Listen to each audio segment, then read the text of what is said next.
There are two parts to solving an exercise like Chapter 6, Exercise 5. And the first part is just identifying what element you're dealing with. So the first thing we're going to do is just to identify the element. But after we get that done, we're going to look at the balance between protons and electrons to identify the charge. And so the charge is either positive or negative, and that's going to be on the atom as a whole. When an atom has a charge, it becomes an ion. So an ion is an atom that has a charge. Okay. All right, so first, let's start with A, and A tells you whatever it is, it has 3 protons and 2 electrons.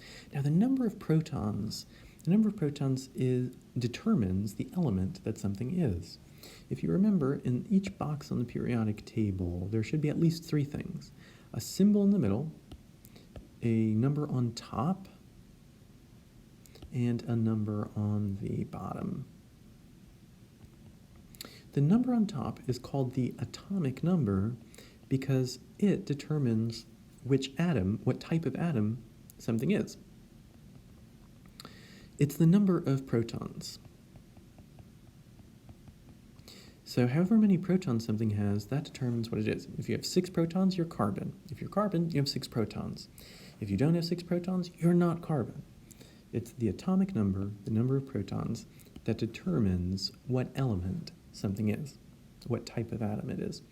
So if you have 3 protons, you would want to look for the box on the periodic table that has a 3 on the top, and that is lithium. Lithium has a 3 on the top.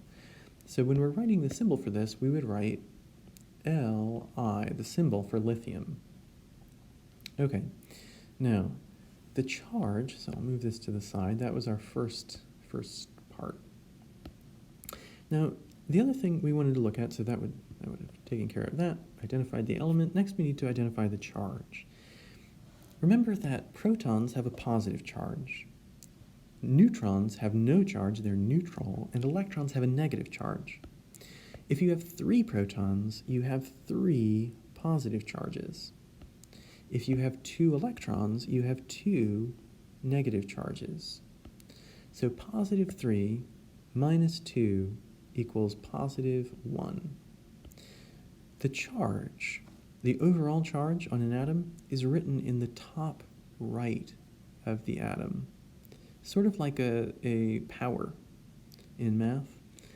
And so this is how you would write an ion. So we have lithium, we know the element we're dealing with is lithium, and the charge that it has is positive 1. That's the symbol for a lithium ion. Okay. Let's try to do the same thing for B. So first thing we're going to do is to figure out what element they're talking about, and then we're going to identify the charge. So we have, look at the protons, we have 9 protons, so we're going to look for an element that has a 9 at the top of the box on the periodic table. So that element is fluorine. Fluorine has that 9 on the top, so already we know we're dealing with fluorine. Now we have to figure out the charge on this fluorine. Each proton has a positive charge. If you have 9 of them, you have 9 positive charges. Each electron has a negative charge. If you have 10 of them, then you have minus 10. So positive 9 minus 10 is minus 1. And so that minus 1 is the overall charge on this ion, and it would be written in the top right of the ion. So fluorine with a minus 1 in the top right. That number in the top right is telling you the balance between protons and electrons. If you have 1 more electron than protons, then the overall charge is negative 1. And so that's the symbol for a fluorine ion. Okay, let's try the same thing for C. So they tell us that we have 12 protons. So we're going to look for a box on the periodic table that has a 12 on the top. And that is magnesium. You can see magnesium has that 12 on there, so magnesium has 12 protons. So we already know the chemical symbol, Mg for magnesium. Now we have to figure out the charge. We have 12 protons. Each proton has a +1 charge, so altogether that would be a +12 charge. We have 10 electrons. Each electron has a -1 charge, so altogether that would be -10. So positive 12 minus 10 will be positive 2. So positive 2 will be the charge on this magnesium ion. And so the charge is written as a superscript in the top right of the chemical symbol. So this would be the symbol for a magnesium ion. Okay, last but not least, D. We have 26 protons, so we're going to look for a box on the periodic table that has 26 in the top. And that would be iron. You can see that iron has that 26 on the top. So already we know we're dealing with iron.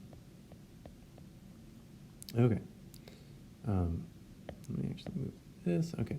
So now we have iron, and we know that we're dealing with 26 protons. Each proton has a positive charge, a +1 charge. So altogether, that would be positive 26.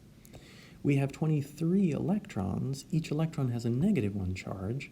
So altogether, that would be -23. You could see that if you take positive 26, oops, this is supposed to be a 23, because you have 23 electrons, so altogether it's -23. If you take a positive 26 and subtract 23, you're left with positive 3. So that is the charge on this atom. And the charge is written in the top right as a superscript, as a sort of power. So the symbol for this ion would be Fe with a 3+ in the top right. And that is an ion because it is an atom that has a charge. The charge is written with the plus or minus sign in the top right of the symbol.